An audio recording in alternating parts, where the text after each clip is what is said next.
আসসালামু আলাইকুম প্রিয় ভাই বোনের, আজকে আমি রান্না করব দেশি মুরগি ভিন্নভাবে কাঁচা পেঁপে দিয়ে প্রথমে একটি পাত্রে তেল দিয়ে দিলাম, সরিষার তেল।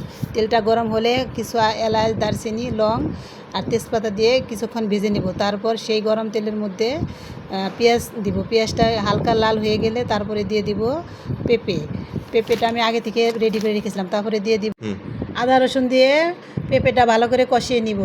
তারপর আমি মাংসটা দিয়ে দিব পেঁপের মধ্যে। মাংসটা দেওয়ার পরে কিছু হলুদ, কিছু মরিচের গুঁড়া, ধনিয়ার গুঁড়া, লবণ আর জিরা দিয়ে কিছুক্ষণ আবারও ভালো করে কষিয়ে নিব আলতো জালে। পানি দিব না, এভাবে আস্তে আস্তে জালে কিছুক্ষণ 10 থেকে 5 মিনিট কষিয়ে নিব। নেওয়ার পরে দেখা যাবে মাংসের মধ্যে অনেক পানি উঠেছে, কিন্তু আমি কোনো পানি দিয়ে মাংসটা কষাই নাই। এভাবেই কষানো হয়ে গেলে তারপরে আমি দিয়ে দেবো পানিটা দিয়ে 15-20 মিনিট জাল করার পরে দেখবেন মাংসটা একেবারে হয়ে। ভিডিওটি যদি ভালো লাগে তাহলে এভাবে রান্না করে খেয়ে দেখবেন। চ্যানেলটিকে সাবস্ক্রাইব করবেন, লাইক দিবেন, বেশি বেশি শেয়ার দিবেন। আল্লাহ হাফেজ।